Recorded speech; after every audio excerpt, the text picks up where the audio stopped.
I mentioned last time that I've been doing research into Second Life in terms of basically how people lay themselves out in the landscape and also how they basically build the digital landscape in Second Life. If you're interested, let me know, and I'll post a link to one or two of the actual videos where I've done transects through different parts of Second Life. But easier if you actually just do it yourself. But I've got videos if someone's interested. I just post them in Panopto and put them into Canvas, but I haven't bothered so far. When we're looking at virtual worlds, and again, we're just using Second Life because that's the most durable. It's the one that's still around. Like I said before, Facebook has sunk estimated 150, 200, $300 million into their idea of the virtual world, which is tied to their huge amount of money spent on VR headsets, which doesn't seem to be going much of anywhere. And that's just the latest of a whole series of sort of failures. There's a bunch of sort of technical reasons why, not the least of which is folks that do all these designs are generally almost invariably from the United States, Silicon Valley area, and have a very similar sort of mindset about how you use computer platforms, software, and sort of digital stuff. And I think that tends to lead them very much down the garden path to the wrong idea, because the users aren't the same people as the developers. This clever thing about Second Life, which I think is one reason why it's been so successful, when I think about it, Minecraft is somewhat similar, is that you basically can make sort of a sandbox and then let people actually make the stuff themselves. And they actually, many of them get more enjoyment from doing that. Of course, in Second Life, the clever thing is you have a marketplace so that people that make stuff can actually make real world money off of selling the things they made. And folks like me that have no interest in making stuff can just buy the stuff that other people made. So you've actually got a full-on functioning economic system based on, sort of classic, object and transmission of object, even though everything's digital, it doesn't exist in the real world. So that's, what's something that invariably all the other developments, including Facebook's, have entirely sort of missed, ignored, or not paid attention to, which is sort of odd when something's been around for going on 20 years.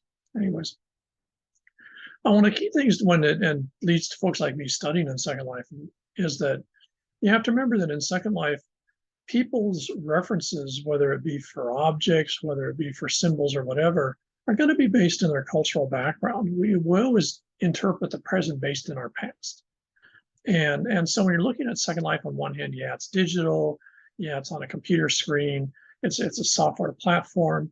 But the one reason why that you find things like, shopping malls and kitchens and houses in Second Life is because that's what people have in the real world.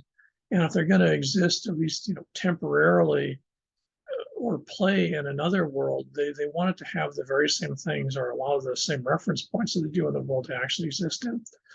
This is unique to Second Life. You see this, if you look at fantasy, if you look at science, sci-fi, for example, you'll see the same thing of sort of to make things believable, you have to ground them in the world that people come from. And this is one of the huge advantages of Second Life, because if you think about it, since it's stripped from reality, there's no taxes, there's no, there's very little in the way of legal systems. So there's no building codes, for example. And so, in fact, there's basically very few parameters related to real world, sort of physics. So you can, on one hand, have almost complete freedom to, express yourself in terms of the built world in any way you want. And yet what you find, not too surprisingly when you think about it, is that the way that people express themselves are in some ways pretty much the world they live in the real world, but also maybe the world that they would like to live in, or sort of their fantasy one-up version of their real life, stuff. And you see this, for example, in the Berlin video, if you've watched that already, and certainly the Pleasantville, which is a little more surreal. So when you're looking at all these, it's important to remember that virtual worlds don't exist in a vacuum. They don't exist as an other, in a sense of something being completely different. What they are is sort of modified versions or reinterpretations of the world that people are actually from.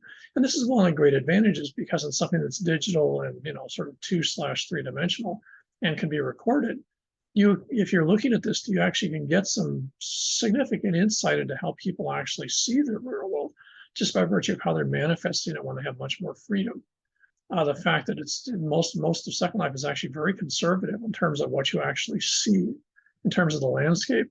It's sort of fascinating because that's not part of the reality of how it works. You see some absolutely fantastic, very, very surreal stuff in Second Life, and many of it's these temporary art installations that some are just absolutely amazing. But on the other hand, most people's way they function most of the time in Second Life is sort of stunningly mundane. And Pleasantville, when you watch that video, Pleasantville, though it's a little bit surreal and sort of the suburban ethos, really isn't that different than how a lot of people function when they're in Second Life. Because one of the things you have to remember about Second Life, which should be true of any virtual world, is it's not a game. There's no goal. There's no upscaling yourself or going to the next level or acquiring stuff or such like that you would if it's a game where you have this idea of somehow improving yourself. In Second Life, people just hang out.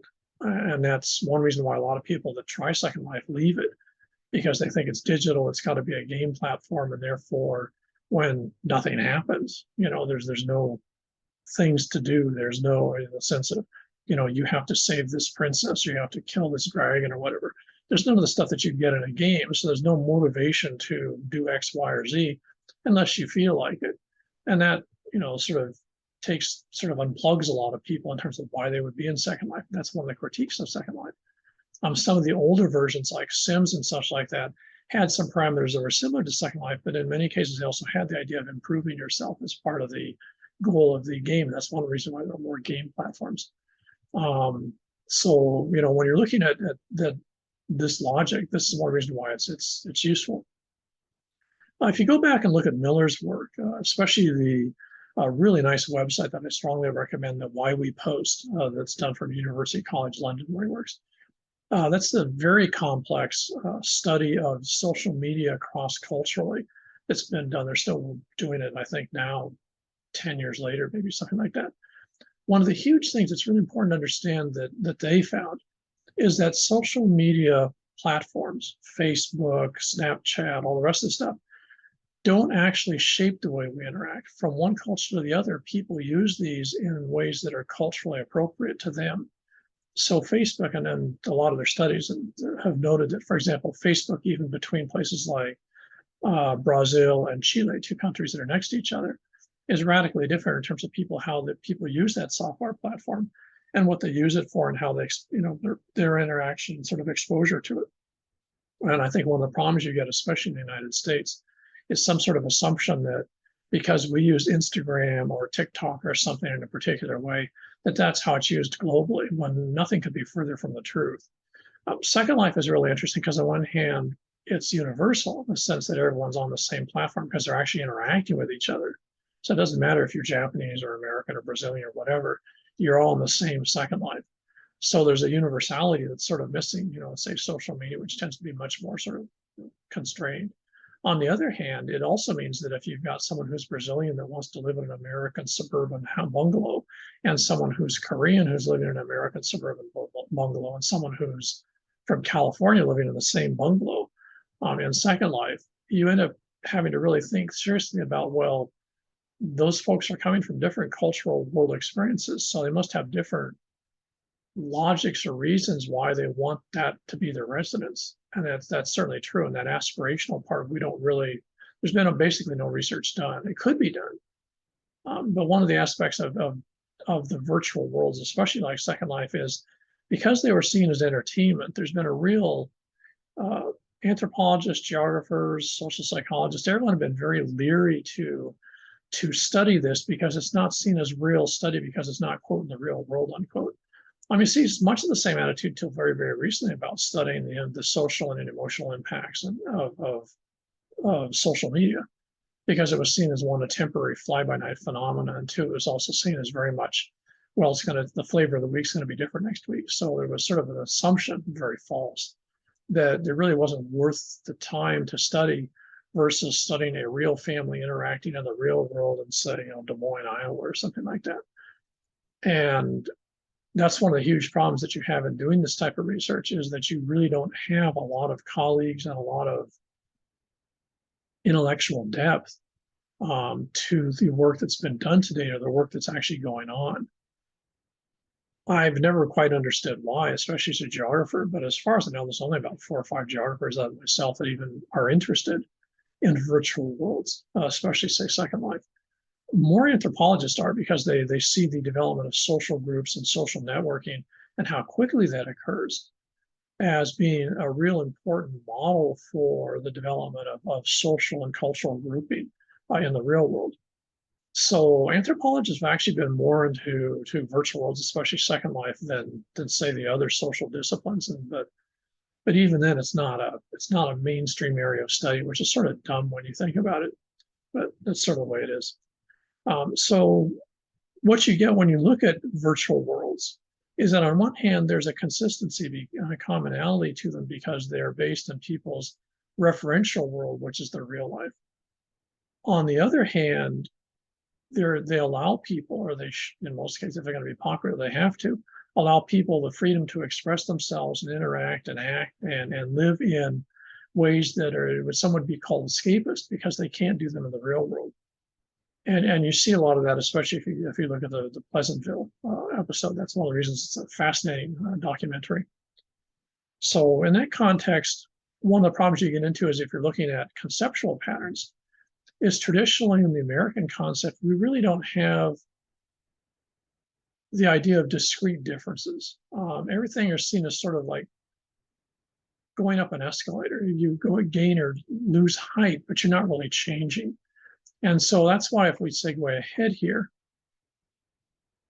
that's why in many ways, I think if you're going to look at virtual worlds, concepts, in this case, we use the ones from Asia since they're fairly common usage, are really handy because, as we'll see in the Asian context, they have a very, very different idea of place.